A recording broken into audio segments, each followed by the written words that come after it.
Bismillahirrahmanirrahim. Assalamualaikum warahmatullahi wabarakatuh.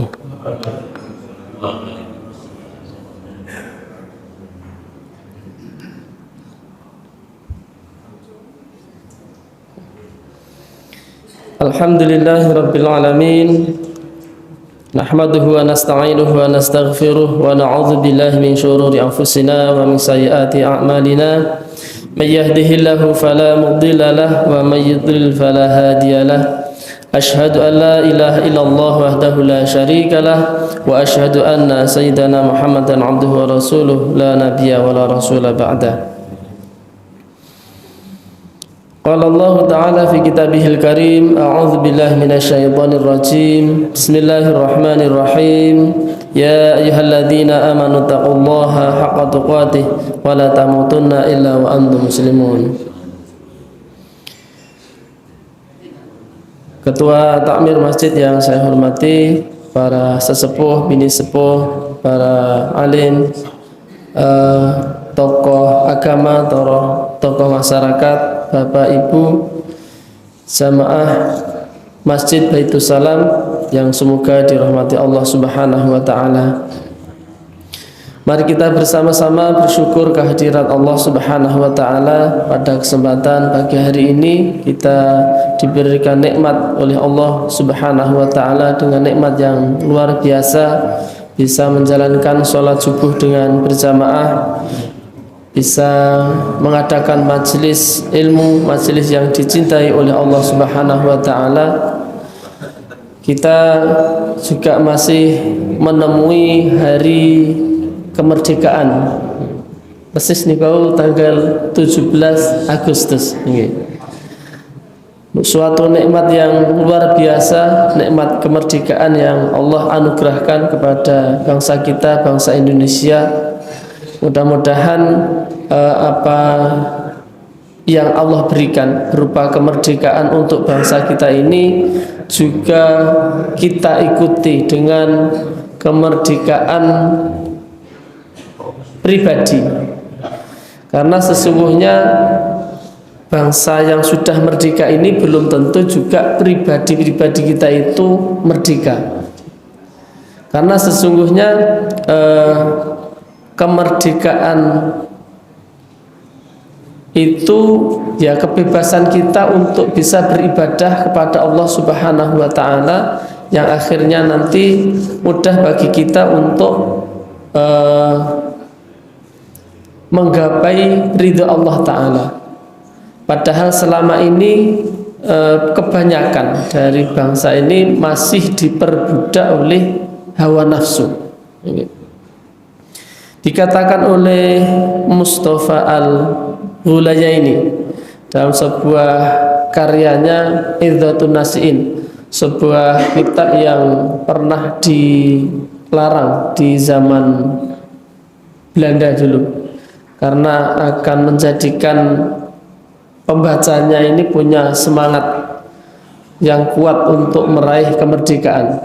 Di mana dalam bab Al-Hurriyah, dalam bab kemerdekaan, beliau mengatakan wal hurru sahih man kana khalisat tarbiyah, bahwa kemerdekaan yang sahih, yang benar, kemerdekaan yang sesungguhnya adalah seseorang itu murni atau bersih pendidikannya, wa naqiyun nafsi, bersih jiwanya, mutamasikan fil fadaili, orang yang senantiasa berpegang teguh dengan keutamaan-keutamaan, nafiron minar radzaili, orang yang menjauh dari berbagai sifat yang rendah.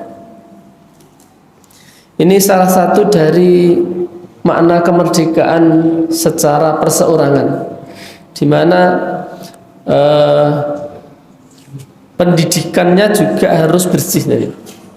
Pendidikan yang kita alami sekarang ini semakin kesini dirasakan oleh banyak kalangan, utamanya kalangan para guru. Ini juga mengalami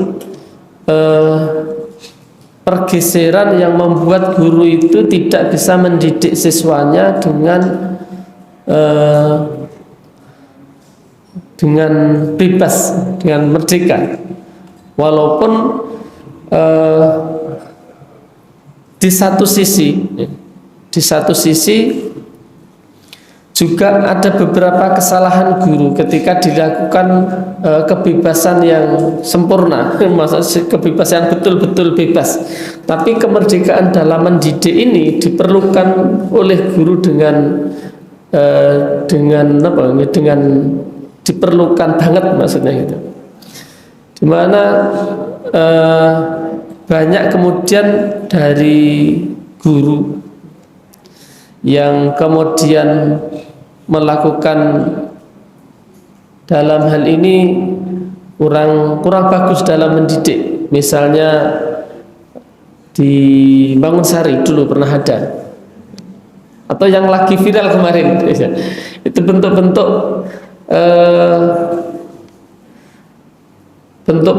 ketidakmerdekaan guru di dalam mendidik, sehingga kemudian banyak guru yang mendidik atau mengajar dalam hal ini itu yang penting menyampaikan materi selesai. Mau anak itu jadi baik atau tidak baik, wis kono-kono lah. Karena kalau kemudian dalam kutip kita paksa atau tanda kurung kita paksa untuk baik, kemudian seperti zaman dulu nggak baik ya dipaksa baik, maka akan terkena pasal, bahkan terkena denda dan nggak sedikit. Nah, maka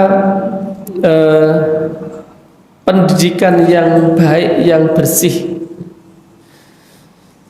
itu sangat diperlukan dalam membentuk generasi-generasi yang merdeka, yang nanti bisa merdeka dari perbudakan hawa nafsu, yang nanti pribadi-pribadi ini akan berpegang teguh dengan berbagai sifat atau karakter yang utama dan jauh dari karakter-karakter yang rendah, di mana orang yang kita didik itu nantinya akan menjadi rijal, menjadi pemimpin-pemimpin bangsa di masa depan. Kalau kemudian dari pendidikannya ini sudah bermasalah, maka akan lahir orang-orang yang tidak lagi berpegang teguh dengan amal-amal keutamaan atau dengan karakter-karakter yang utama. Ini akan jadi masalah besar di kemudian hari. Maka kemerdekaan individu, kemerdekaan dalam mendidik itu sangat diperlukan. Pada kesempatan pagi hari ini kita akan melanjutkan kembali. Sebelumnya salawat serta salam semoga melimpah pada junjungan kita Nabi Agung Muhammad sallallahu alaihi wasallam. Mudah-mudahan kita bisa senantiasa istiqomah mengikuti beliau, meneladani beliau, memegang akhlak yang utama dari beliau, sehingga kita nanti bisa mendapatkan syafaat beliau fi yaumil qiyamah. Kita lanjutkan pembahasan kita dari kitab Nashihul Ibad. Pagi hari ini sebuah sabda Nabi Shallallahu Alaihi Wasallam tentang orang mukmin yang sempurna keimanannya. Bismillahirrahmanirrahim. Qala al-musannifu rahimahullahu nafa'anallahu bi'ulumihi fid dharaini. Qala an-nabiyyu sallallahu alaihi wasallam, la yakunul abdu fis sama'i wala fil ardi mu'minan hatta yakuna wasulan. Tidaklah seorang hamba, baik itu di langit dan juga di bumi, menjadi mukmin yang sejati sehingga dia menjadi wasulan, menjadi orang yang berlemah lembut terhadap sesama manusia atau berlemah lembut dengan sesama makhluk. Jadi seorang mukmin tidak akan sempurna keimanannya sampai dia menjadi seorang yang lemah lembut terhadap sesama makhluk. Wala yakunu wasulan hatta musliman, dan tidaklah seseorang itu bisa bersikap lemah lembut menjadi orang yang punya empati tinggi terhadap sesama makhluk, bukan keras, kecuali dia itu seorang muslim. Jadi sebaik-baiknya orang kafir itu tetap ada sisi negatifnya. Orang muslim itu akan menjadi orang yang betul-betul bisa lemah lembut bahkan terhadap semua makhluk. Karena syariat ini mengatur seorang muslim untuk bisa menjadi wasul, menjadi orang yang lemah lembut secara sempurna. Satu contoh di dalam misalnya berlemah lembut makhluk yang lain selain manusia. Kalau sesama manusia jelas. Nanti kita berikan contoh juga. Misalnya dengan selain manusia, misalnya dalam kita menyembelih, wajib bagi seorang muslim yang hendak menyembelih itu untuk mempertajam alat sembelihannya. Kalau kemudian seseorang itu tahu bahwa alat yang akan digunakan itu ketul itu tidak tajam, kelot-kelot, kemudian nekat dibuat untuk menyembelih, maka hasil sembelihannya tidak sah. Tidak sah, bahkan bisa jadi haram. Misalnya menyembelih pakai kukunya panjang, walaupun kukunya itu kuku Bimo. Itu kan namung-namung, tapi pakai kuku setajam-tajamnya kuku saat ini, sekalipun disah nanti tidak bisa setajam pisau. Pakai kuku boleh, misalnya di hutan tidak ada pisau dan di luar sipi kukunya panjang 5 cm gitu terus dibuat, nah, itu enggak boleh. Misalnya contohnya, atau kemudian berbelas kasih dengan atau bersifat lembut dengan sesama manusia. Dalam hukum Islam misalnya, seorang suami yang ketika sudah tidak lagi terjadi keharmonisan dalam keluarga misalnya dan terpaksa harus cerai, itu enggak boleh sembarangan dalam menjatuhkan talaknya. Tidak boleh sembarangan menjatuhkan talaknya. Tidak boleh menjatuhkan talak itu ketika istri sedang haid. Bahkan sampai seperti itu, sedang haid enggak boleh. Nanti akan memperpanjang masa iddahnya. Tapi mboten badhe kula hitung seberapa dangu meneh. Yang pertama, yang kedua mboten pati apal juga ngitungnya. Tapi ketika dihitung itu jadi lebih lama masa iddahnya daripada ketika masa suci. Maka nggak boleh seorang suami mentalak istrinya yang sedang haid. Itu contoh dari bahwa seorang mukmin, seorang itu tidak bisa menjadi orang yang berbelas kasih kecuali dia seorang muslim.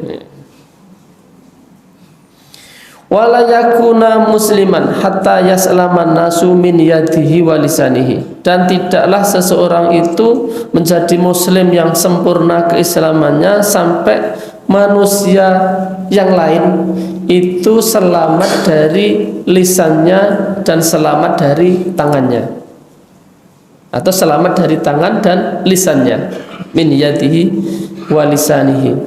Maksudnya selamat dari tangannya atau dari kekuasaannya, itu dia seorang muslim yang sedang berkuasa atau seorang muslim yang punya kekuatan itu tidak menggunakan untuk memaksa orang lain atau merugikan orang lain. Ya, termasuk yang sekarang lagi banyak terjadi. Jadi misalnya pejabat kemudian mengkorupsi besar-besaran sampai triliunan. Sekarang modelnya korupsi lagi model triliunan. Masya Allah, semua korupsi kok modelnya triliunan, pantesan negara ini jadi. Kemudian setelah uangnya banyak dikorupsi, bingung cari dana, akhirnya semua mau dipajaki. Itu kan yang sudah ada pajaknya dinaikkan sampai beratus-ratus kali lipat. Ya untung di Pati itu nggak jadi. Misalnya itu. Jadi termasuk orang lain tidak selamat dari kekuasaannya dan juga termasuk tidak selamat dari lisannya siapapun juga. Artinya apa yang diucapkan menyakiti orang lain. Kalau misalnya kita punya tetangga, itu selalu apa yang dikatakan itu menyakitkan hati. Menyakitkan hati. Nah, ini orang Islam yang tidak sempurna keislamannya. Mungkin juga menghibah, mungkin juga langsung mencela, mencaci. Orang-orang yang ingin menjadi muslim sempurna harus menjaga itu semua. Berbelas kasih dengan sesama, jangan sampai kemudian orang-orang di sekitar kita atau siapapun dia itu tersakiti oleh kekuasaan kita, oleh tangan-tangan kita ataupun lisan-lisan kita. Wala yakunu musliman hatta yakuna aliman, dan tidak pula seseorang itu keislamannya sempurna sampai dia itu jadi orang alim, jadi orang yang berilmu. Tidaklah seseorang itu keislamannya sempurna sampai dia berilmu. Mau tidak mau harus begitu.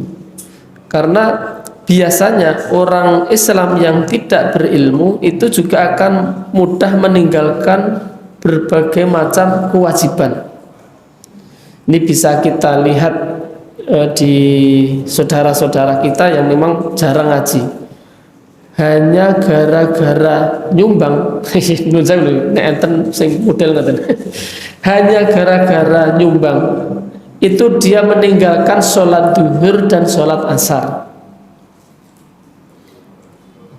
Dan ada juga yang nyumbangnya atau selama niku tidak melakukan sholatnya nanti kalau sudah ada di rumah.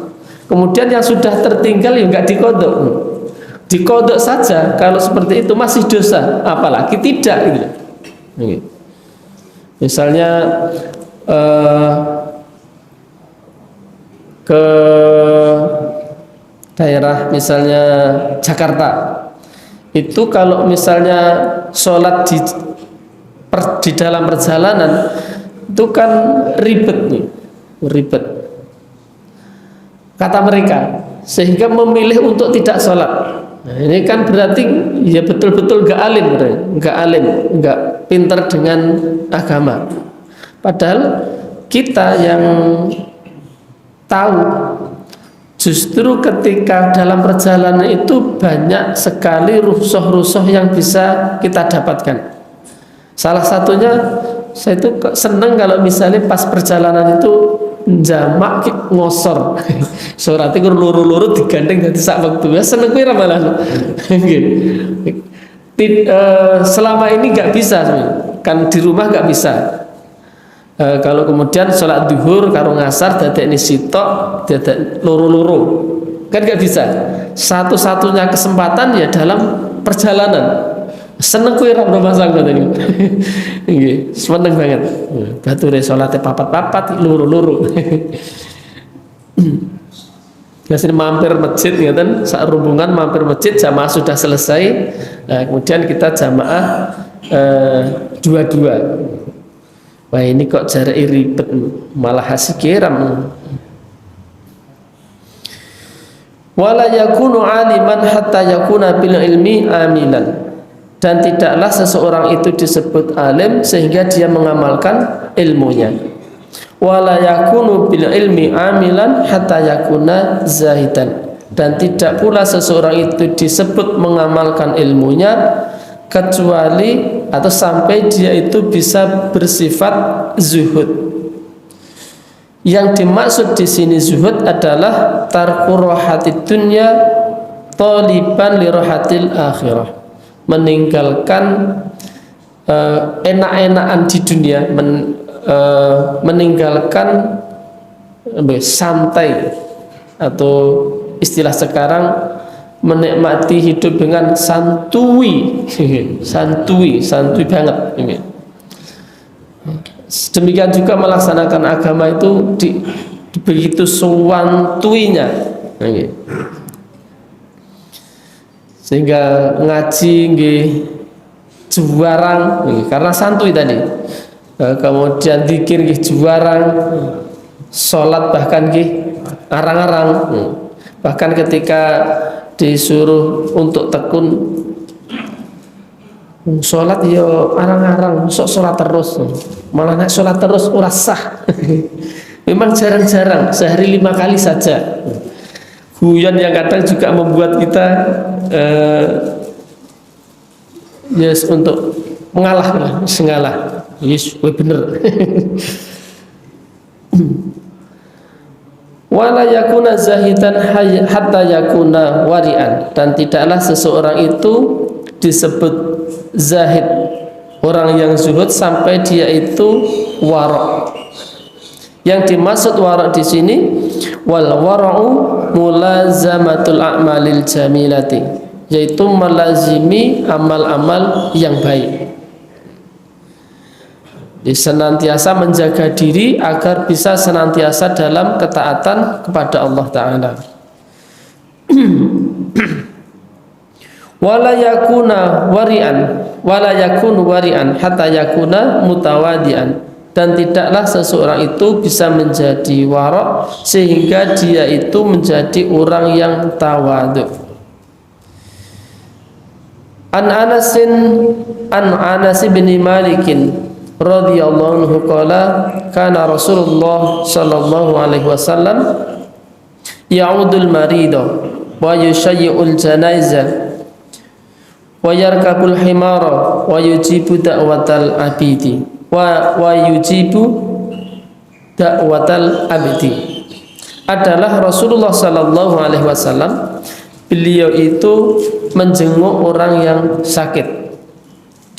Beliau mengiringi jenazah, menaiki himar, dan menjawab undangan seorang budak. Ini maksudnya adalah ketawaduan beliau. Maksudnya boten gengsinan, biasa menjenguk orang sakit, biasa mengikuti atau mengiringi jenazah, kemudian berkendara naik khimar. Karena khimar itu salah satu kendaraan, kalau sekarang mungkin kendaraan ingkang boten mewah ngoten. Kalau misalnya kendaraan unta yang ini kan mahal. Nah, khimar ini termasuk kendaraan ingkang boten mahal, sehingga maksudnya biasa-biasa mawon. Nah, Rasulullah ugi kersa naik kendaraan yang berupa khimar, artinya beliau nggak gengsi untuk naik kendaraan yang biasa-biasa saja. Dan juga beliau mau menjawab dalam hal ini mendatangi undangan seorang budak di Amperne, kemudian disuguhi makanan oleh seorang budak, beliau juga kerso. Artinya tidak, yang mengundang beliau itu tidak harus orang kaya yang punya makanan mewah. Cara sakniki nggih, sekalipun yang ngundang niku mboten sugih, kemudian napa hidangannya bermacam-macam, namun apa atau ala kadarnya diundang, terus menune misalnya soto, ya tetap beliau ini kan napa lontong kare, napa ya makanan-makanan khas biasa lah, buatan sing mewah-mewah mahal-mahal, tetap beliau itu menjawab mau singgah.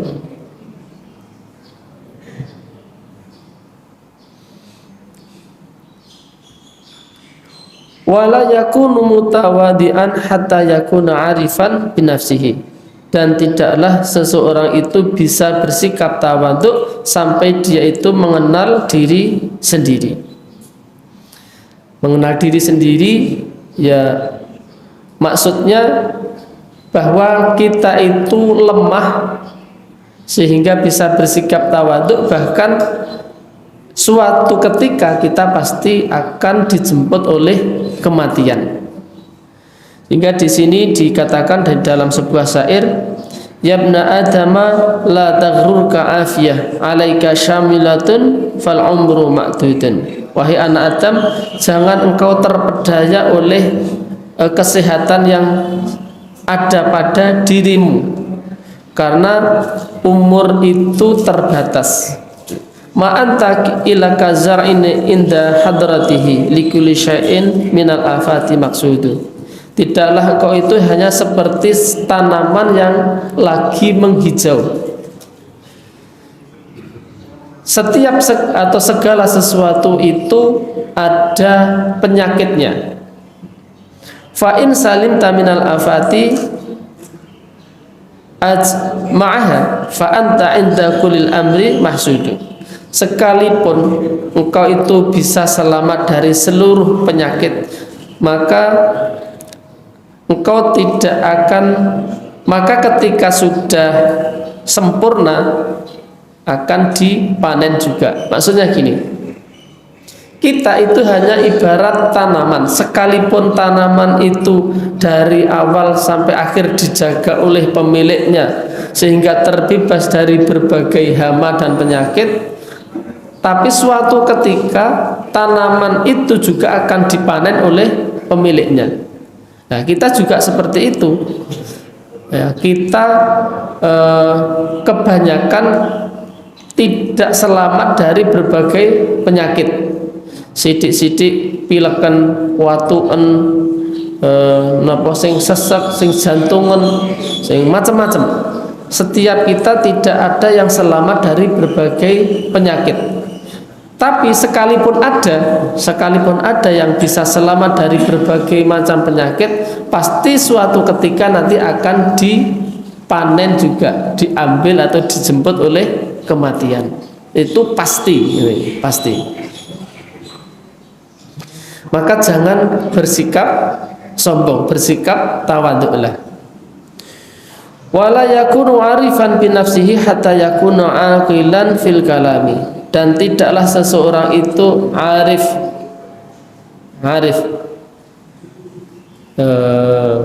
Kalau dalam hal ini tadi kita artikan orang yang mengenal diri sendiri dan tidaklah seseorang itu dinamakan mengetahui diri sendiri, mengenal diri sendiri, bersikap arif sampai dia itu memikirkan apa yang akan dikatakan, atau apa yang akan keluar dari lisannya. Setiap apa yang dikatakan dipikirkan atau diteliti terlebih dahulu. Apa yang akan dikatakan nanti bermanfaat bagi orang lain atau bagi diri sendiri, atau justru madharat untuk diri sendiri dan orang lain, dipikirkan terlebih dahulu. Sehingga dalam kitab Ta'limul Muta'alim itu kita dipesan ya, atau para tulab, para penuntut ilmu di situ dipesan oleh musannif, ketika engkau mau berbicara maka ingatlah 5 perkara. Yang pertama, sebabnya berbicara, mengapa engkau berbicara. Kemudian seberapa banyak engkau bicara. Kemudian waktunya berbicara tepat atau tidak. Kemudian cara gaya bicara kita, karena bicara niku intonasi juga menentukan hasil. Kalau kemudian kita itu sudah tepat nih, tapi gaya bicaranya itu tidak tepat, pengandani karo ngamuk kok podo, itu juga bisa jadi hasilnya tidak bagus. Ngandani kalih ngamuk benten iki. Ngandani kalih ngamuk. Caranya, kemudian seberapa banyaknya. Karena kalau kemudian tidak pas, terlalu sedikit nggak bisa dipaham, terlalu banyak juga membosankan.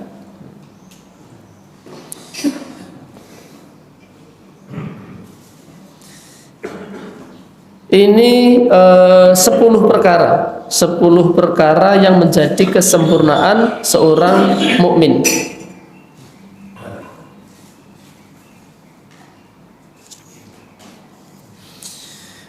Kemudian kita lanjut di makalah yang selanjutnya dari sebagian para ahli hikmah.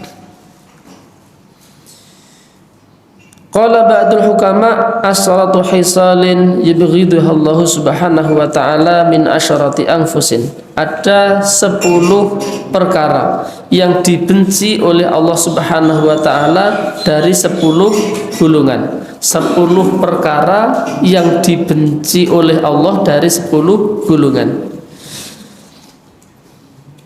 Ay akbaru baghdun min ghairihim, maksudnya adalah 10 perkara itu lebih Allah benci daripada yang lainnya. Yang pertama, al-bukhlu minal aghniyai, bakhil dari orang-orang kaya. Ini maksudnya bukan berarti kalau orang fakir atau orang miskin itu bakhil kemudian Allah suka, ya tidak. Tapi orang kaya yang bakhil lebih Allah benci daripada orang yang fakir tapi dia bakhil. Orang kaya yang bakhil lebih Allah benci daripada orang fakir yang bakhil. Qala al-Hakim al-bukhlu mahwun wa itsbati adatil hayawaniyati. Bakhil itu bisa menghilangkan sifat-sifat manusiawi dan akan menetapkan sifat hayawaniyah, sifat kehewanan. Karena biasanya kalau hewan itu nggak mau berbagi,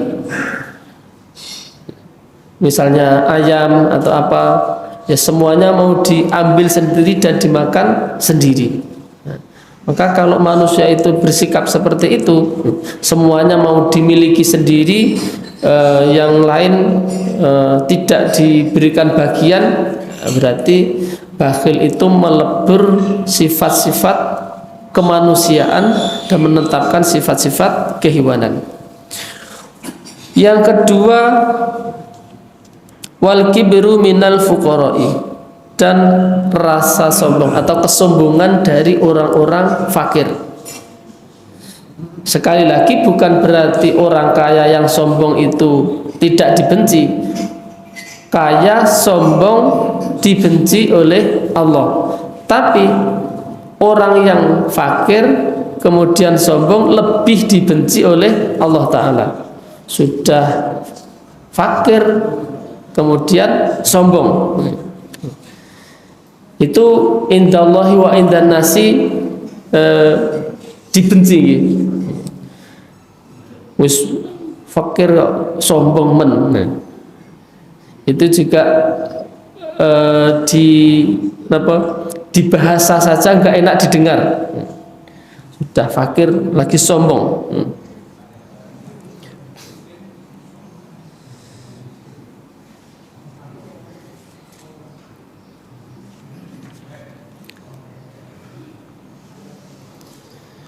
Wa tama'u minal ulama'i. Yang ketiga, tamak dari para ulama, dari orang-orang alim. Tamak itu mengharap-harap apa yang ada pada orang lain, atau mengharap-harap pemberian dari orang lain. Qila lamma nataqa Musa alaihi salam bi dzikri tam'i faqala law syi'ta latakhadta alaihi ajra. Qala al-hidru lahu hadza firaqu baini wa bainik. Dikatakan ketika Nabi Musa berkata kepada Nabi Khidir dengan menyebutkan tomak, maka Nabi Khidir menjawab. Ketika Nabi Musa berkata begini, lau syi'ta latakhadta alaihi ajra. Ini dalam ayat Al-Quran. Kalau engkau menghendaki, engkau bisa mengambil atas hal ini, atas pekerjaan yang kamu lakukan ini, bisa mengambil upah. Kemudian Nabi Khidir menjawab kepada Nabi Musa, inilah perbedaan, inilah perpisahan di antara kamu dengan, di antara diriku dengan dirimu. Yang mana kisah itu dari ketiga syarat. Kan Nabi Musa ketika mau mengikuti Nabi Khidir diberikan satu syarat, yaitu untuk diam. Kalau kemudian tidak mau diam, maka tidak boleh dan harus berpisah. Kemudian ketika Nabi Musa mengomentari Nabi Khidir, ketika Nabi Khidir itu melubangi perahu, kemudian Nabi Musa tidak bisa menahan diri untuk komentar, dihitung satu. Kemudian Nabi Khidir melakukan perjalanan lagi. Ketika Nabi Khidir membunuh anak kecil, Nabi Musa tidak bisa menahan komentarnya, maka dihitung dua. Lah yang terakhir ini yang kita bahas, ketika Nabi Khidir membenahi gapura cara saniki ajeng Agustus terus gapurane sing pundi niki barean didandani. Lancan pun dandani gapura sakmu enten sakniki dadi apik. Kok jenengan kersa dandani wong wau tiyang mriki ditamoni mboten purun nyuguh. Kok jenengan nyuwun upah sebatas mungkin sakit kangge jajan. Cara sakniki bahasanya mungkin ngoten nggih. Tapi kalau engkau berkehendak, engkau bisa mengambil upah. Nek bahasa simpelnya Nabi Musa namung ngoten saja nih. Tapi kira-kira kan ngoten kira-kiranya. Nah, kemudian Nabi Khidir langsung jawab, inilah akhir dari pertemuan kita, atau ini saatnya kita berpisah. Maka dijelaskan apa rahasia dibalik apa yang sudah dilakukan. Ternyata mengapa Nabi Khidir itu membangun gapura tadi, gapura pun luawas pun rusak badhe jungkeng kok diperbaiki malih tanpa mau mengambil upah, karena di bawah gapura niku wonten harta karun milik seorang anak yatim. Sehingga nanti pada suatu saat anak yatim itu sudah besar, nanti akan dikeluarkan.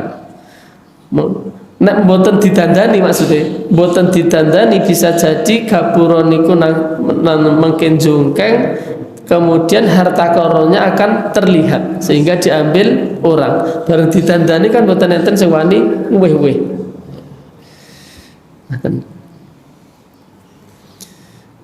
Nah, dalam hal ini hubungannya dengan tomak tadi, dia mengerjakan itu atas perintah Allah Subhanahu wa ta'ala, sama sekali dia tidak mengharap apapun, sehingga tidak tomak, tidak mengharap-harap apapun, karena dia melaksanakan perintah Allah untuk memperbaiki gapura tadi. Tomak dari ulama itu dibenci oleh Allah Ta'ala. Bukan berarti dari selain ulama tidak dibenci, tapi ketika tomak dilakukan oleh ulama sangat dibenci oleh Allah Ta'ala. Kemudian yang ketiga, wakilatul haya'i minan nisa'i, dan sedikitnya rasa malu dari wanita. Rasulullah sallallahu alaihi wasallam bersabda, "Man lam yakun lahu haya'un fala dina lahu, wa man lam yakun lahu haya'un fid dunya lam yadkhulil jannah." Barang siapa dia tidak punya rasa malu, maka dia itu tidak punya agama. Barang siapa yang tidak punya rasa malu di dunia ini, maka dia tidak akan bisa memasuki surga. Jadi rasa malu penting sangat nih. Penting sangat rasa malu. Salah satu rasa yang sekarang sudah hilang itu ya rasa malu.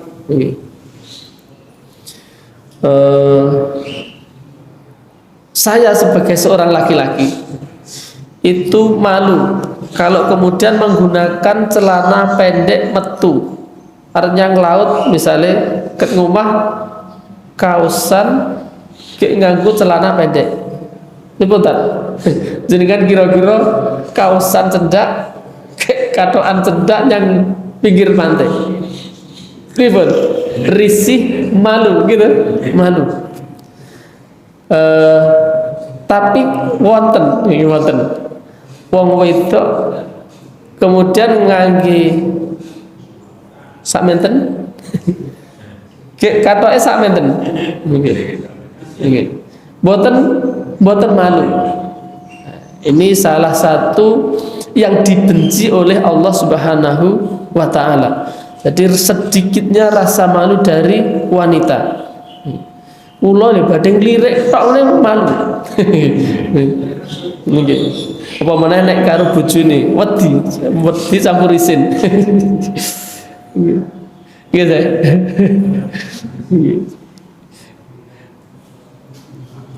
Wedi nek disempyok bojone. Ustaz tok lirak-lirik enek ngono ae. Ya Allah.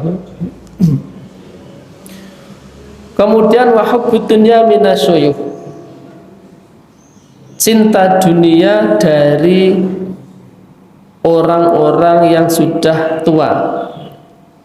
Cinta dunia dari orang-orang yang sudah tua. Wis tuwa ijik keinginannya terhadap dunia masih sangat luar biasa, hubbud dunyanya, sehingga seharusnya usia digunakan untuk mendekatkan diri kepada Allah, tapi masih terus digunakan untuk mengeruk keuntungan dunia sampai kemudian tidak punya waktu untuk akhirat. Niki nggih enten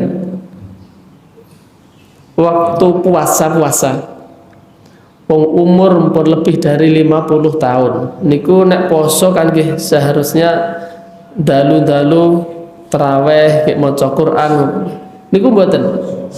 Niki dunia pertukangan nggih. Waktu poso niku kan waktu di mana seseorang niku malah akeh pesenan. Poso-poso malah akeh pesanan. Dadi bar tarawih ngoten niku siang mboten cukup digarap dalu. Dan dalu-dalu ngempani mesin ngek selak boto pesenane selak ra dadi.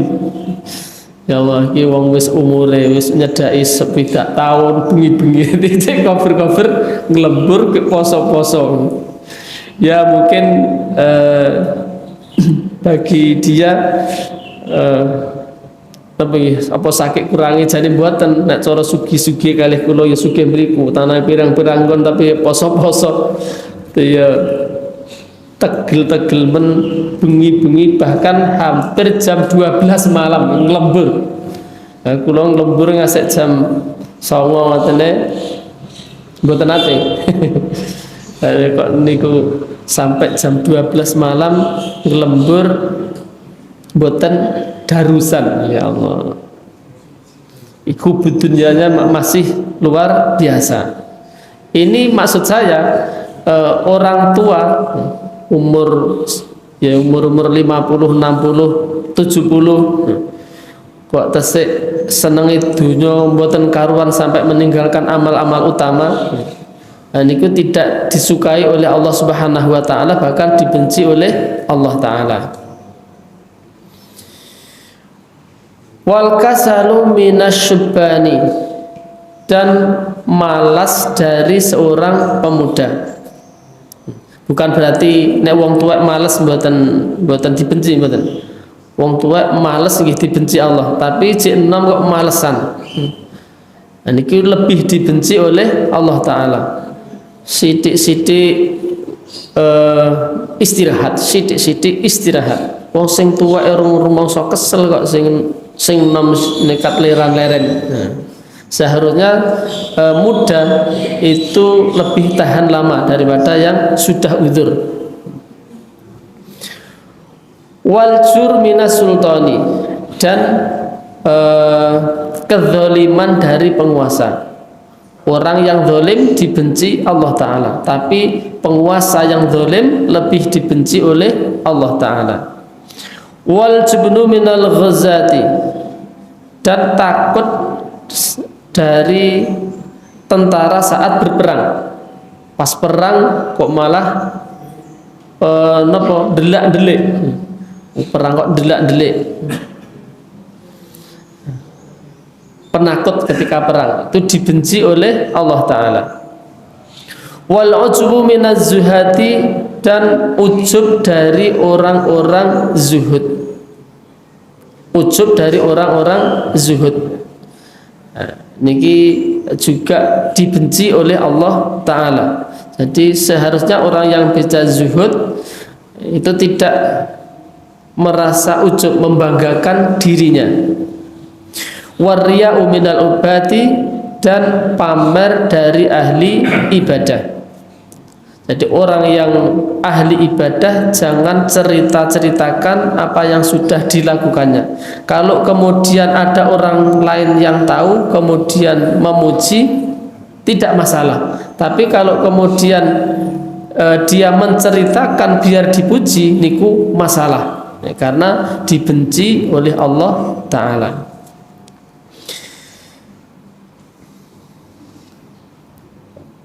Mungkin demikian yang kita bahas pada kesempatan pagi hari ini. Mudah-mudahan Allah Subhanahu wa taala menjadikan kita orang-orang yang sempurna keimanannya, bisa menjauhi berbagai sifat-sifat yang tercela, sehingga jiwa-jiwa kita adalah jiwa-jiwa yang merdeka. Jiwa-jiwa yang merdeka, berpegang teguh dengan amal-amal yang utama dan menghindarkan diri dari berbagai sifat yang tercela. Ada kurang lebihnya mohon maaf yang sebesar-besarnya. Kita akhiri dengan hamdalah dan doa kafaratul majelis. Alhamdulillahirabbil alamin, subhanakallahumma bihamdika asyhadu an la ilaha illa anta astaghfiruka wa atubu ilaik. Wassalamualaikum warahmatullahi wabarakatuh.